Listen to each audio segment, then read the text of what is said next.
नमस्कार, ये आकाशवाणी शिमला है। अब आप राकेश शर्मा से कोविड-19 पर विशेष समाचार सुनिए। मुख्यमंत्री जयराम ठाकुर ने कहा है कि कोरोना महामारी के दौरान केवल ग्रामीण अर्थव्यवस्था ही अपने आप को बचा पाई है। इससे साबित हो गया है कि हमारे ग्रामीण क्षेत्रों में ही किसी भी प्रकार की परिस्थिति से निपटने के लिए मजबूत आधार उपलब्ध हैं।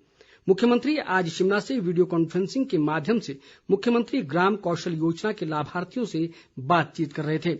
उन्होंने कहा कि युवाओं को लाभान्वित करने के लिए ग्राम विकासोन्मुखी योजनाएं आरंभ की जाएं ताकि ग्रामीण युवाओं को रोजगार की तलाश में शहरों की ओर न जाना पड़े। मुख्यमंत्री ने कहा कि राज्य सरकार के ग्रामीण विकास विभाग ने बीते 2.5 सालों में ग्रामीण क्षेत्रों के विकास के लिए विभिन्न योजनाएं आरंभ की हैं। उन्होंने कहा कि आरंभ में मुख्यमंत्री ग्राम कौशल योजना राज्य के 4 जिलों में आरंभ की गई है। इसके तहत निर्धारित पाठ्यक्रम में काश्तकला, धातु शिल्प, काष्ठ शिल्प, चीड़ की पत्तियों के उत्पाद और मिट्टी के बर्तन बनाने का शिल्प शामिल किया गया है। ग्रामीण विकास व पंचायती राज मंत्री वीरेंद्र कंवर ने इस मौके पर कहा कि राज्य सरकार का प्रमुख उद्देश्य ग्रामीण आर्थिकी को पुनर्जीवित करना है। राज्यपाल बंडारू दत्तात्रेय ने आज राष्ट्रीय चिकित्सक दिवस के मौके पर राजभवन शिमला में विभिन्न स्वास्थ्य संस्थानों में कार्यरत चिकित्सकों को सम्मानित किया। राज्यपाल ने इस मौके पर कोरोना महामारी के दौर में अपनी जान को जोखिम में डालकर डॉक्टरों द्वारा मानवता को बचाने के लिए दी जा रही बहुमूल्य सेवाओं के लिए उनका आभार जताया। राज्यपाल ने कहा कि इस साल चिकित्सक दिवस का महत्व और भी बढ़ गया है क्योंकि कोरोना महामारी के इस दौर में डॉक्टर मानवता को बचाने के लिए अपनी 100% सेवाएं देने में जुटे हैं।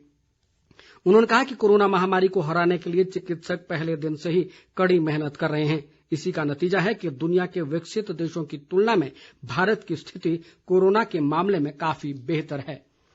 कोरोना संक्रमण के कंटेनमेंट क्षेत्रों से बाहर गतिविधियां शुरू करने के लिए अनलॉक 2 के नए दिशा निर्देश आज से लागू हो गए हैं। गतिविधियां फिर शुरू करने की चरणबद्ध प्रक्रिया आगे बढ़ा दी गई है। निर्देशों में कहा गया है कि कंटेनमेंट जोन क्षेत्रों में लॉकडाउन इस वर्ष 31 जुलाई तक कड़ाई से लागू किया जाएगा। दिशा निर्देशों के अंतर्गत मेट्रो रेल सेवा, सिनेमा हॉल, जिम, मनोरंजन पार्क, थिएटर, बार, ऑडिटोरियम, असेंबली हॉल और इस तरह के कई स्थानों के खुलने की अनुमति नहीं होगी। इसी तरह सामाजिक, राजनीतिक, खेल, मनोरंजन, सांस्कृतिक और धार्मिक समारोह तथा अन्य बड़े समागमों की अनुमति भी नहीं होगी। गृह मंत्रालय ने कहा है कि इन गतिविधियों को छोड़कर कंटेनमेंट क्षेत्रों से बाहर अन्य सभी गतिविधियों की अनुमति रहेगी, जबकि स्कूल, कॉलेज और कोचिंग संस्थाएं 31 जुलाई तक बंद रहेंगी। देश में कोरोना मरीजों की स्वस्थ होने की दर बढ़कर 59.43% हो गई है और अब तक 3,47,779 कोरोना मरीज उपचार के बाद स्वस्थ हो चुके हैं। मौजूदा समय में देश में 2,20,114 कोरोना पॉजिटिव अस्पतालों में उपचाराधीन हैं।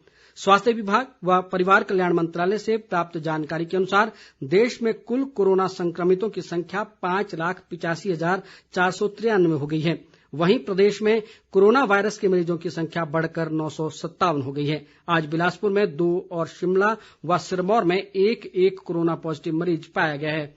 इसी के साथ प्रदेश में कोरोना के सक्रिय मरीजों की संख्या 355 हो गई है, जबकि 581 कोरोना मरीज अब तक उपचार के बाद ठीक हो चुके हैं। राज्य में कोरोना से अब तक 8 लोगों की मौत हो चुकी है।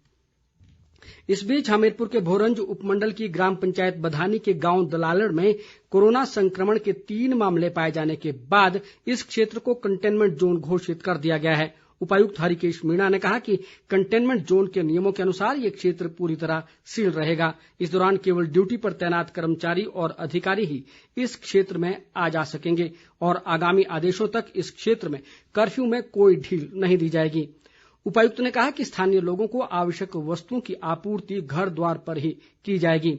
उधर सोलन लॉयंस क्लब ने आज प्रशासनिक अधिकारियों, पुलिस कर्मियों और चिकित्सकों को कोरोना से बचाव के लिए फेस शील्ड, मास्क और सैनिटाइजर भेंट किए। क्लब ने इस दौरान कोरोना योद्धाओं को सम्मानित भी किया। इसी के साथ ये समाचार बुलेटिन समाप्त हुआ। नमस्कार।